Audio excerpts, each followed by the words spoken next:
Well, hello, my sexy babies. Welcome back to Trin Told Me, where I am your personal boy decoder, chaos and sewer, big sister, unlicensed therapist. You name it, I am probably it. So if you got a crush, got the ick, or need to get your ex back, tune into Trin Told Me. Hi guys, and happy Monday. I hope you had an amazing Monday. And now it is Monday night, where we unwind and we get some knowledge from Moa's podcast. If you do not know who I am Trinity. I am a nonchalant TikToker turned podcaster, turned new author, by the way, book coming out literally in 2 days, but I'm going to get to that at the end of the episode. CEO, entrepreneur, model, actress, sexy, gym goer, amazing. So anyways, that is who I am if you've never listened to me before. If you have listened to me before, then you know what I'm about. And this podcast will make total sense on why I'm doing the topic that I'm doing today, which is how to get a man obsessed with you and then how to keep him obsessed with you. Not saying I know a lot, but I've been around the game. I've played the game a few times and now I am a coach. And I'm not retired because I actually am still every day getting men obsessed with me. You guys are welcome. Just kidding. But basically, I wanted to do this because it is a lot easier than we think to get a man to be obsessed with us. And a lot of girls are like, how do I get him to like me? How do I get him to like me? Girl, the answers, they're going to be right here in this podcast. And it's a lot simpler than you might think, I promise. I feel like a lot of the times we feel like we have to put all our energy out and be like this hot, sexy, amazing woman. And we have to chase him and go after him and show him that he wants us. But it's actually quite the opposite. But we're going to get into that. Basically, I'm just going to be giving you guys basically my tips and tricks that I've learned over the years. And I also want to give credit to this book I read. It's called Why Men Love Bitches, and it genuinely changed my life and is low-key the inspo to my book. But again, we'll get into that later. And it literally changed my life. The whole book is about how men actually are attracted to women psychologically, and it's a great book. If you haven't read it, you should read it. It's a great book. Why Men Love Bitches. It'll change your mindset on everything. But enough yapping. I'm going to get into first how to get a man to be obsessed with you, and then if we make it past that part, we're going to go into how to keep him obsessed with you once you already got him, once you're in the relationship, basically. Oh God, if you hear my AC, I'm sorry. Okay. I also want to say, if you listen to this podcast and you're like, I hate playing the game, like I don't want to play the game, I just want to be myself, I hate pretending to be someone I'm not. That's not what this is about. This is about protecting your energy and showing him that the more you value your energy, the more everyone around you will value your energy. That's what we're going to learn today, okay? It's not more so about pretending to be this mysterious baddie that you're not. No, it's about actually keeping your energy close and showing him like, oh, you want me? Well, this is how valuable my energy is. It's like a treasure chest, and hopefully you have the key, it's not for everybody. That's what's going to make him obsessed with you. So keep that in mind while we listen to that, because yes, a lot of this sounds like, oh, I don't want to do that. Of course, it's so much easier to give all of you to him. But then when he leaves you, guess what? He took all of you with him and now you're nothing. We don't want that. So let's just get into how you're going to get him obsessed with you. First things first, you have a crush. You love him so much. I don't know where you found him. Maybe Instagram. Maybe he's in your class. Maybe he works at the local Starbucks. I don't know. You have a crush. What are you going to do? If he's going to be obsessed with you, he first has to know you exist. And this sounds obvious, but it can sometimes be the hardest step. Getting them to notice you first can be the hardest step.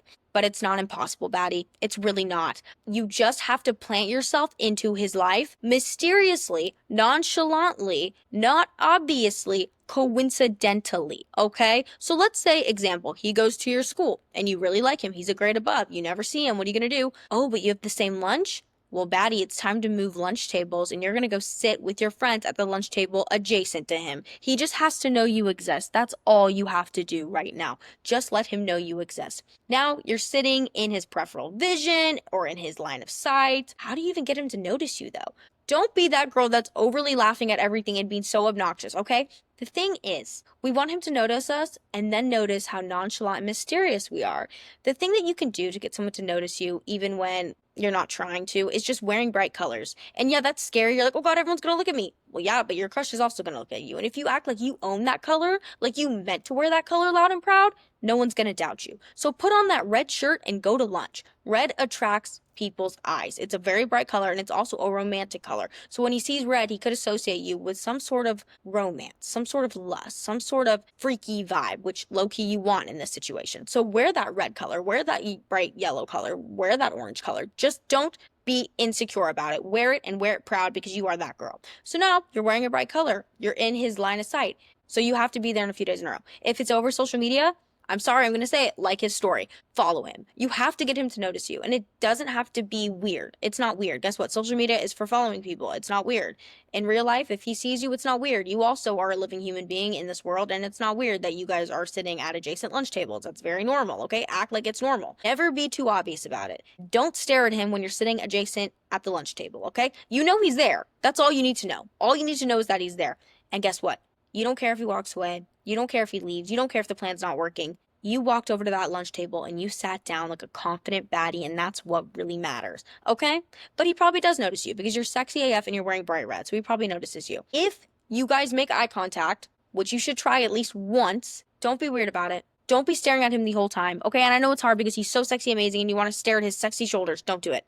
Look at him a little bit. If he notices you looking at him, just smile and look away. That's all you have to do. Smile and look away. Do not look back. As much as you want to look back, don't look back. This is like the Bible story when that girl was running away and she looked back and she turned to stone. That's what's going to happen to you. Don't look back. It's one and done, baddie. One glance, one smile, you're done for the day. Because guess what? Maybe he's used to a bunch of girls looking at him and being obsessed over him. Be the girl that's different. And I know you're like, oh, but I just want to stare at him. Why don't you stare at yourself in the mirror a little bit longer and give yourself a compliment?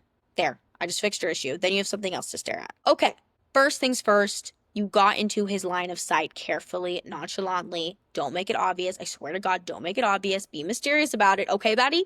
You've done that. Great. Now what do? You have to keep the nonchalant energy. The nonchalant queen energy. It sucks, but you kind of have to act like you don't really care if he notices you. Just act like you do not care. Because guess what? Deep down, you don't really care if he notices you. And we'll get to that later. But you have to act like you don't care. You walk past him in the hallways and he like looks at you and like tries to get your attention. Just be like, oh, hi. Sorry, I gotta go to class. Be that thing he just can't really get a hold of. Like, he can't really hold on to that much. Like, you're just there, but then you slip away. It's gonna make him want you more, I promise. If he does catch your eye and you guys are staring, you be the one to look away first. You don't have to dom mommy him. You do not have to stare him down. Just give him a taste. That's the thing. If you're ever wondering, how much do I give him? Because then he's going to want to lick the whole lollipop. Give him a taste, not too much at once. Give him things to yearn for. Give him things to chase. Be in his energy and in his presence, but not too long. Don't linger, okay? Make him wonder where you went. Do you guys get the vibe I'm saying? Be mysterious. And I know you guys are like, I just don't want to do that. I just want to be in his pants. Girl, like, I get it, but you have to be in his mind before you can be in his pants. So we just have to play the games a little bit, okay? And it's fun. Games are fun. If you can't quite grasp the concept, the vibe is, I notice you're noticing me, but I'm busy. I notice you're noticing me, but I'm busy. You're busy. You're busy. You're way too busy to notice that he's noticing you, okay? Don't overgiggle. Don't overshare. If you guys are in the same friend group, I'm not saying to be like off-putting. I'm just saying to be a little bit mysterious. Let's say you guys are all in the same friend group. Here's a scenario. You're all in the same friend group, and you really like this one guy, and he's cracking jokes. You don't have to be like, Sam, are you a comedian in your spare time? You're so funny. No, you want to be the girl that's like, that was good, you know? Don't give too much. Make him be like, why can't I make this girl laugh? Why can't I get her giggling like all these other bitches are giggling? Why can't I do that? Guess what, you guys? Men yearn for the chase. Can I put this into perspective for you? Back in caveman times, what did men do? They hunted, while women sat and gathered shit. But men went out and hunted. Why did they do that? It gave them this adrenaline that I have to go catch something for my woman and provide for her. That never really went away. That animalistic instinct of having to go and chase something never went away. How much fun would they have had if the deer just came over and sat right in front of them and they didn't even have to try to shoot it? That they wouldn't have very much fun, you know? Like, they want the chase. Give them the chase. It's actually good for you and them because, one, you're protecting your energy, and two, they're having fun trying to catch you. So don't think that you're disappointing them by making them chase you. You actually are enticing them by letting them chase you. Remember that. Be the thing they can't quite grasp, okay? Remember that. Okay, now that you've gone to his line of sight and you're nonchalant about it, you're always nonchalant. You notice that he's noticing you, but you don't really care because you're busy. You have to stay a mystery for a little bit, just a little bit. And I know when you meet a guy, you want to tell him all the amazing, cool things about you. But guess what? If he knows everything about you, he won't ponder about you. That's just facts. You want a man to ponder about you? Give him something to ponder over. Guess what? If You are texting him constantly, blowing up his phone. How is he ever going to wonder what you're doing? He's not, because he knows exactly what you're doing. You're texting him, and now he's not interested because he's like, oh God, all this girl does is text me. Does she even have a life? Let him wonder what you're doing with your life. Be that mystery that he can't quite figure out, that girl that he can't quite figure out. That's why I'm a big fan of not oversharing. If you're a mystery, he will yearn. He will wonder. He will ponder. He will linger. You want that, okay? How do you be a mystery, though? Drop breadcrumbs. Just little breadcrumbs. If you guys are in the same friend group again and he's talking to you and he's like, oh, what are you doing after school? You can be like, oh, I just gotta go help my friend with some things. That's all you say. That's all you say. Or, example, you want to have a conversation. You want to strike up a conversation. You can still be friendly and be a mystery. I'm not saying to be, again, off-putting. I'm saying to just be a mystery. And those off-putting and a mystery are not really the same things. You don't have to be odd and like weird and calculated. You can still be friendly, but be a mystery. Like, here, let's do this. Did you go to the football game on Friday? Oh yeah, I went to the football game. It was fun. Oh my God, yeah, like I totally got kicked out halfway, but like I think we won, right? Why did you get kicked out? Just things. But we won, right? See what I did there? He's gonna be like, why did you get kicked out? Why won't you tell me why she got kicked out? You know, like he's gonna be wondering why you got kicked out. Make him wonder. And guess what? It's fun. It's fun to keep your energy to yourself and those secrets to yourself. If everyone knows everything about you, what is so special about you? Nothing. Everyone knows everything about you. Keep some things to yourself. Keep some things in your treasure chest. Let him figure you out. And if you're like, Trinity, I really don't want to do this, just pretend that you are like a spy or something and you can't give away all your identity or you'll be fired from your spy game. So just be mysterious. I promise. It's fun. It's fun to like let people not know everything about you. That is what really intrigues people when you are a mystery, when they just can't quite grasp you, okay? He should wonder where you are and who you're with. If you're texting him, that's why I'm a big fan of not over texting, guys. If you have his number, text him sometimes. Be like, good morning. How are you? Oh, good. What are you doing today? Oh, I'm gonna go to the lake with my friends. What are you doing? Oh, I'm just gonna go somewhere exciting tonight, probably later. Don't tell him where you're going. Let him wonder. Let him wonder where you are and who you're with. Let him wonder. If you do not give him anything, his mind will try to fill in the blanks and try to figure it out because that's what brains do. They don't like unfinished things. So they just want to fill in the blanks. So he will be thinking about you whether he likes it or not. Don't tell him everything, okay? We're just slipping into his mind nonchalantly. You won't even know how we did it. Don't overshare, okay? Let him wonder. Now, next point, you need to let him do the chasing. You know how I explained that men like want to hunt things? That is actually so true. Let him do the chasing. What does this mean? Don't double text. Don't overshare. Don't always be available. That's a big one. If you are yearning to hang out with him, great. I get this one because we too want to hang out with them. We really do want to hang out with them. But guess what? We're not going to always be available. We're not always going to be available. And here's why. If you're always available, he will see you as a safe space. He will see you as something really easy to get. If he's like, oh God, like he's like, oh, you wanted to do Monday where I can't do Monday. I can only do Tuesday at 2:30. Does that work for you? You're going to be like, yeah, that works for me. He's like, okay, great. There's nothing special about that. There's nothing exciting about that. You could be like, I can't do Tuesday. I can do Wednesday or Friday. Sorry, that's the only days I can do. If he likes you, he'll make time for you. And he'll be like, okay, you know what? Yeah, I can do Wednesday and Friday. He'll pick both. Trust me, he'll pick both. Just don't be always available because if you're always available, there's nothing exciting about you. I'm sorry, but that's true. And if you show him that you're the girl that's always available, he's going to treat you like the girl that's always available. What's so special about your energy? Nothing. You're giving it away whenever you can. And I get it. When a guy asks me to hang out, I want to hang out with them. I'm like, oh my God, yes, finally he can hang out. But I'm like, oh God, I can't. I can't because I'm not on his terms. He's on my terms. Men want to be on your terms. They want to chase you. They want to try to find the days you're available. They want to do that. They sometimes just don't even know. Let him chase you. I promise. And then you're like, what does that do for me? I want to hang out with him. Like, I want that good day. What does that do for me? Girl, it protects your energy. That Tuesday at 2:30, guess what else you can do? Go to the gym. Find a new hobby. Your whole life is not revolving around hanging out with him or finding the time of day he can hang out or texting him or wondering what he's doing. Go fill your space in your life with more things. And guess what? That's going to actually play into later when we're going to keep him obsessed with us because we actually have a life outside of him. But we'll get into that. Next thing, hear his effort. In turn, this protects your feelings. Now you're like, what does this mean? Let's explain it. You give exactly what he gives. No more. Maybe a little bit less. You never overgive. You do not want to be the girl that is giving everything to a man who is giving you minuscule effort. What does that show him about you? That shows him that he has you on a leash. He has you like a puppet and he is the puppet master. That is not exciting. There is nothing exciting or enticing about having someone at your fingertips. Think about this. You always want the thing you can't quite have. If you really wanted a cookie and you asked your mom every single time, like, Mom, can I have a cookie? And she gave it to you every single time, you'd eventually get tired of the cookies. But if your mom sometimes was like, no, you can't have the cookie today, you'd want that cookie. It's so simple, yet we forget. Okay, next. He plans the date, great, you go on the date. He doesn't plan the date, you don't go on a date. You don't plan dates. He plans the dates, okay? Let him chase you. He goes quiet, you go quieter. He ghosts you, you ghost harder. Guess what? Because we don't care.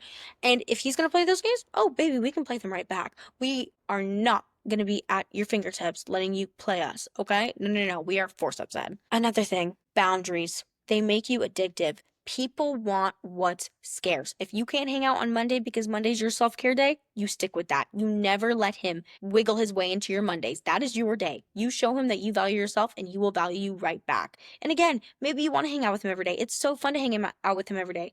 But if you give him your Mondays when Mondays is your self-care day, when are you going to have time to do self-care? You're not. And I know the feeling. I know the feeling so badly of wanting to hang out with them every single day. But you have to remember who's more important at the end of the day, and it is you. You are all you have at the end of the day. If he leaves you and you replaced your Monday self-care routine with him and he's gone, what is your Monday now? You forgot how to do your self-care routine. You're not going to bounce back into it. Keep space in your life for you, and you can sprinkle some of him in there. But he is not your whole life. Okay, you already have a life outside of him. Okay, that is how to make him obsessed with you. I hope you guys get the point. The whole entire point is that you are protecting your energy and showing him how valuable your energy is, letting him chase that energy, and letting him slowly get pieces of that energy. Make him insane. Make him go crazy for you. Show him like how you keep yourself so close to yourself because you know how valuable you are, and he wants it even more, baby. Like if you had a secret treasure chest and you were like, oh no, you can't have it. Like this treasure chest means the world to me. Like you genuinely can't have it. He's gonna wonder like, why can't I have it? And he's gonna want the treasure chest, But if you just gave him the treasure chest, he'd be like, I didn't even have to go find the key or anything, or like use the map. Like you just gave it to me. It's not as exciting. And I know this goes against everything that we've ever thought, but it is true. You do not have to be crazy to get him to like you. You do not have to be texting him 24/7 to get him to like you. It's literally quite the opposite. So that is my tips on how to make a man obsessed with you. Now you got the man. And if you don't want to watch this part, you don't have to because maybe you haven't gotten the man yet. But let's say you're in a relationship and you're like, how do I keep my man obsessed with me? How do I make sure he doesn't get bored? And I actually am a really big advocate of this because I feel like a lot of times in relationships, we get comfortable and we overconsume ourselves with these men and we forget who we are because we are not his girlfriend. We are ourselves first. And I think sometimes we forget that. And not only do we forget that, but he forgets that. He forgets, oh, this is her. This is a known person. No, like this is just my girlfriend. No, you are not just his girlfriend. You are the girlfriend. Okay? So how do we do this? You need to stay the unwrapped present. And what I mean by this is never giving all of yourself too soon. Again, it's breadcrumbs, it's breadcrumbs, it's breadcrumbs until he can get the whole loaf, which will be never. He will eventually be able to maybe have enough pieces of bread to compile a loaf, but you never give it to him all at once. Here's an example. Let's say you want to make him dinner. The first time you make him dinner, you should not make a full 3-course meal for him, showing him all your skills. No. Why? Because that's what he expects every single time now. The first time you make him dinner, you don't really make dinner. You're like, okay, do you want like a charcuterie board? Like whip up a charcuterie board. Oh, you want some popcorn? We can have some popcorn. Oh, I can like, put some TV dinners in. Why? Because you're showing him like, you don't deserve my cooking yet. You haven't done anything to deserve my cooking yet. But if he's done nothing and you give him a full course meal because you want to be nice, baby, nice girls finish last. I'm going to be for real. Nice girls finish last. Show him that he has to earn your good cooking. And when you do cook for him good, because he did something good, he's going to do more good things. It's called intermittent reinforcement. That's how you keep your man obsessed with you. You reward him when he does something good, and you punish him when he does something bad. And it's not toxic or manipulative. It is just science. It is just psychology. We are just training him to be obsessed with us, okay? This is going to make him think, the longer I stay, the better she gets. I should stay forever because it only just keeps getting better. It is like a staircase, you guys. The first step is popcorn, okay? You guys ate the popcorn, whatever. The longer he dates you, okay, maybe you make him like a chicken dinner. The longer he dates you, then you're whipping up the filet mignon. Eventually, we're going to get to like a Wagyu burger. Okay, I don't know, but like the longer he stays around, the better he gets treated. That's what you want to show him. You should stick around if you want me to be an amazing good girlfriend forever, okay? Next, I want to go into more intermittent reinforcement because this is literally the trick to make your man obsessed with you forever. You are training them like a dog. Men can be trained like a dog. Women can be trained. We can all be trained. It is just psychology. How do you do it? I feel like a lot of the times your man will give you a compliment and you'll be like, oh my God, babe, thank you. That's the nicest thing you've ever said to me. Or he'll do the bare minimum and we act like he just gave us the world. No. What is that going to teach him? I don't have to do much for her to be appreciative of me. I guess I won't do much then. If you gave your dog a treat when they didn't even do the right trick, why would they ever do the trick? You just gave them the treat. Make him do the trick to earn the treat. Let's say he gives you flowers and makes you a dinner. You bang that hoe. You show him, yes, babe, that is exactly the type of energy we need. Thank you so much. That's when you love bomb him. That's when you give him all the appreciation in the world. But if he opens the door for you, cool, thank you for opening the door for me. I literally could have done that myself. Okay? Praise him when he does good things and don't overpraise him when he does bare minimum things, or else he'll only do the bare minimum things because he thinks that's good enough for you. Another thing, be cold when he slips up. I'm not saying punish him. I'm saying go silent. I'm saying go ghost. The thing is, if he does something bad and you yell at him, that's not going to work. Let me explain this. Because when he was a kid and he did something bad, guess who else yelled at him? His mom. Do you want to be his mom? No, you don't. Because men don't really have that much respect for their moms in the romantic term. They'll be like, oh God, this girl's my mom. No, you don't want to be his mom. You want to be his baddie girlfriend. So don't treat him like he's a little boy. If he does something bad, give him the silent treatment. And I'm not saying forever, but I'm saying you take your energy back and you walk away. Say, oh, you're not going to respect me? Well, then you do not get me. Goodbye. I'm taking my energy back and I'm leaving. Don't yell at him. Don't embarrass him. Show him what he's missing. Example, he forgot your anniversary. Okay, well, I'm going to go hang out in my room with my iPad. I'm not going to yell at you. I'm just going to go hang out with my iPad. You can come apologize if you want. And you're not sad about it. You just know your worth. And you know you're not going to be tolerated or treated like that. If you know your worth, he'll know your worth. Okay? Don't act like he evaluates what your worth is. No, you already know it, okay? This will teach him to crave your approval because it's not always guaranteed. If you always give him the sign of approval, why would he try super hard? He's always going to get it. Walk him like a dog, okay, babe? Walk him like a dog. They like that. They like to be walked like a dog. They don't even know it. Okay. Last thing I want to say is this episode's kind of getting kind of long, so last thing I'm going to say is always keep a little for yourself. This is a big thing that I see women oftentimes forget in relationships, and I think this is why men kind of get bored because they know everything about you. They are you. You are them. I see women so much of the time get so consumed in their partner that they lose sight of their own life. They lose sight of their own friends, their own hobbies, their own loves and passions. No. Your boyfriend should not be your whole life. He should be a part of your life, a really good part of your life, a very important part of your life, but not your whole life. Never stop going to Pilates on Mondays because you got a boyfriend. Don't cancel your gym membership because he can't afford to get one. Don't stop cooking your favorite meals because he's gluten-free. You still have a life to live outside of your relationship. I promise. You don't have to overly consume yourself in a man for him to love you. Okay, sorry. My MacBook just died. It was so scary. Bottom line, what I'm saying is you can be your own person and still be a girlfriend. You are your own person before you are a girlfriend, and that's what's going to keep him obsessed with you, is showing him that you are still obsessed with yourself at the end of the day more than you are with him. Trust me. That's my advice on this topic. Why do I talk all this talk? Do I even walk this walk? Well, you are excited. I am excited to share that I actually have a book releasing literally probably in 2 days, and it is called How to Get a Guy in 10 Days, The Love Spell Journal. And it takes us through a 10-day journey. It is so cute. I'm going to put maybe I'll put little images right here. If you are watching the video, I'll have little images. It is so cute. It is like step by step, day by day, how to get a guy in 10 days. It uses psychology. It is rooted all in confidence. And I'm so proud of it. I've been working on it since May, and I'm just genuinely so proud of it. It'll be on Amazon, so I'll put the link in the description once it comes out. But I genuinely am so proud of this work of art that I've made. I made it cute. I made it decorative. Even if you don't want a guy in 10 days, I think the book is just so cute. Like, I made it like something I would have seen in the store and been like, yes, I want that as a little girl. Like, I really thought about it. And I put so much thought and so much effort and so much work into this book. Please check it out. I think you guys are going to love it. And I hope that if you do get it, you get something great out of it, which I know you will because it's just a great book. It's just a great book. I'm so proud of it. Again, it'll be on Amazon. And I'm so excited for everyone to finally see it. I've been working on it for so long. And it's like the one thing in my life I'm actually kind of proud of. Okay, anyways, that is my podcast for the day. I hope you guys have an amazing rest of your week. And I will see you on Friday for Freaky Friday. If you want to hear more of me, you can follow me on TikTok at Trinity.Blair or Instagram at TriniXO or The Trinity Theory on YouTube. I love you guys. Stay sexy, amazing, and I'll see you on Friday.